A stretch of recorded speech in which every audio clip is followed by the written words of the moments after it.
Friends, আশা করি ভালো আছো। আমিও ভালো আছি। রোজ করে মতো হাজির হয়ে গেলাম নতুন এক ভিডিও নিয়ে। তো আমি আজকে শেয়ার করব মাটন কারি রেসিপি। খুবই সহজভাবে দেখাবার চেষ্টা করব। এর থেকে সহজ মাটন কারি রেসিপি আছে বলে আমার জানা নেই।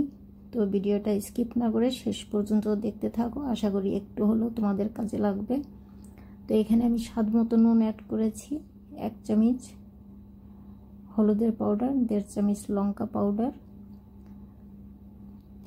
1 চামচ জিরে পাউডার, 1/2 চামচ গরম মশলা পাউডার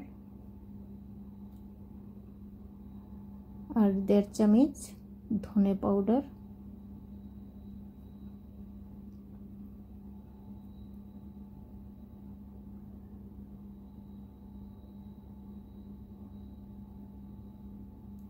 তো এটা ম্যারিনেশন করে আমি 10 থেকে 15 মিনিটের মতো রাখবো, বেশিক্ষণ রাখবো না। এটা সঙ্গে সঙ্গে করে নেওয়া যায়।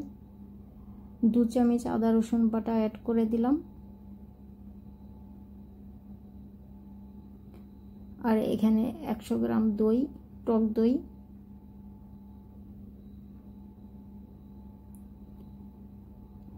এখন এটা ভালো মতো করে মিশিয়ে নেব। এটা চাইলে হাত দিয়েও মিশানো যায়, হাত দিয়ে মিশালে বেশি ভালো হবে। মশলাগুলো ভালোভাবে মাংসর সঙ্গে মিশে যাবে।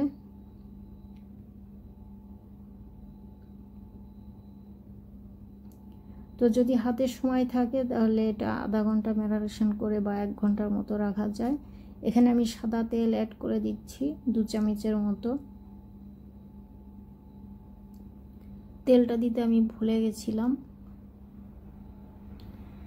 তো যাই হোক, আমার তো পুরোভাবে মশলাটা মাখানো হয়নি। তো এখন আমি তেল দিয়ে ভালো মতো মশলা মেখে দিচ্ছি। এই যে মাখা হয়ে গেছে। এখন আমি এটা রেস্টে রাখবো কিছুক্ষণ। ততক্ষণে আমি এখানে প্যান রেডি করে নিচ্ছি। এই প্যানটা আমি বেশি ইউজ করা হয় না।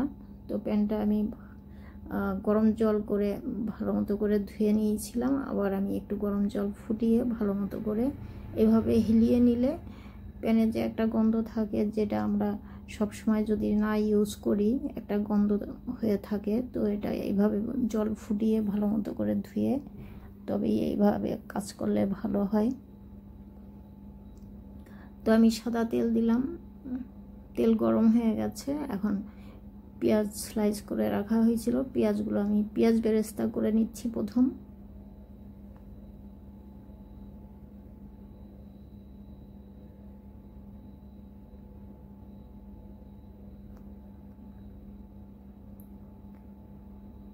তো পেঁয়াজটা ভাজতে একটু টাইম লেগে যাচ্ছে।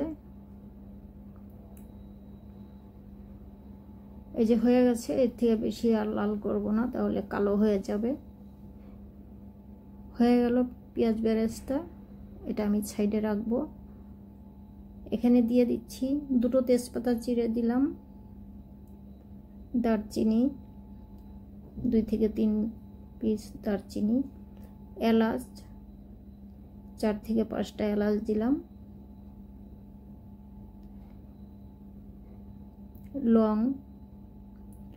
লং গোলমরিচ দিয়ে দিলাম। গরম মশলা ভেজে নিয়েছি তেলের সঙ্গে। এখন রাপলি পেঁয়াজ চপ করে রেখেছিলাম, এটা আমি দিয়ে দিলাম। তেল আর গরম মশলার সঙ্গে ভেজে নিব।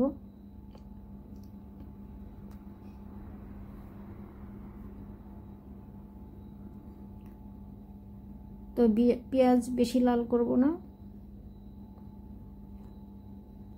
পেঁয়াজ আমার লাল হয়ে গেছে।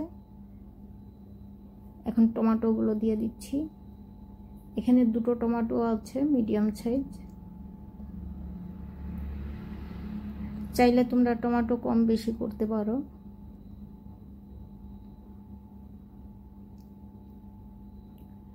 নুন দিয়ে দিলাম টমেটো গলার জন্য।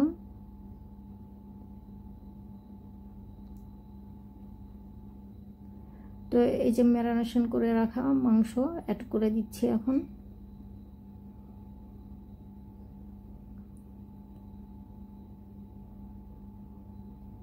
এটা বেশি টাইম লাগে না, আমি এতটাই সহজভাবে দেখাবার চেষ্টা করছি।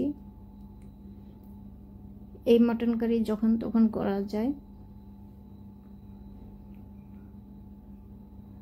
তো এখন এটা কষাতে একটু টাইম লেগে যায়, যতক্ষণ এটা তেল না ছাড়বে ততক্ষণ কষাতে হবে, আর মাংসের কাঁচা গন্ধটা তো কাটাতে হবে কষিয়ে। তো যারা মটন খাও তারা জানো মটন কিভাবে রান্না করতে হয়, যেভাবে আমরা বেশিরভাগ করে থাকি সেইভাবেই আমি দেখাবার চেষ্টা করছি। তো মটন আমার কষানো হয়ে গেছে, এখন আমি এটা প্রেসার কুকারে দিয়ে দেব।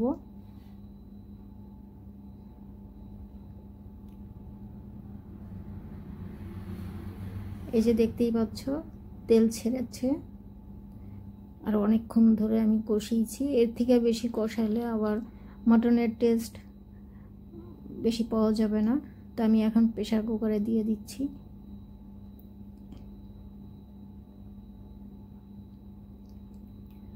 এখানে আমি গরম জল অ্যাড করছি, 3 কাপ জল দেব।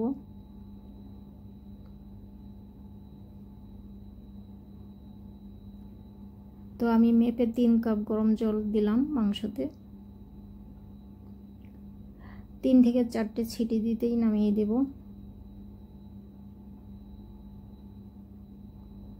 তো 4টে ছিটি হয়ে গেছে। 4টে ছিটি দেওয়ার পর আমি 10 থেকে 15 মিনিটের জন্য এমনি গ্যাস অফ করে রেখেছিলাম গ্যাসের উপরে। 10-15 মিনিট পরে আমি ঢাকনা খুলেছি, মাংস আমার সেদ্ধ হয়ে গেছে। আমি অন্য হাঁড়িতে ট্রান্সফার করে দিলাম। এখানে 2 থেকে 3টে কাঁচা লঙ্কা চিড়ে দিলাম।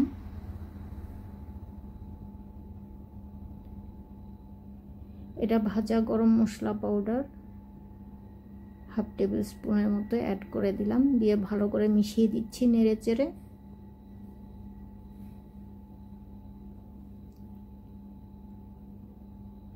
আর এটা ভাজা জিরে পাউডার। জিরে পাউডার যদি অল্প করে সঙ্গে সঙ্গে আমরা ইউজ করি তো সেই জিরে পাউডারের ফ্লেভার বেশি ভালো পাওয়া যায়। চেষ্টা করবে যখনই মাংস রান্না করবে তখন সামান্য যতটুকু জিরে লাগে ততটুকু জিরে পাউডার করে নিবে। রাখা জিরে পাউডারে অতটা ভালো সেন্ট থাকে না। আর এই যে পেঁয়াজ বেরেস্তা করে রেখেছিলাম, অল্প একটু পেঁয়াজ বেরেস্তা গার্নিশের জন্য সাইডে রেখে বাকিটা অ্যাড করে দিয়েছি। আর এখানে 1 চামচ ঘি অ্যাড করে দিলাম।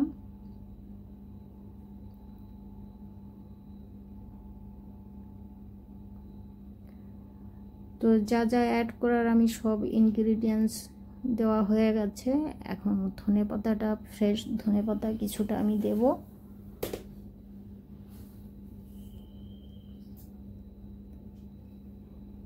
এই তো হয়ে গেল খুবই সহজভাবে মটন কারি রেসিপি।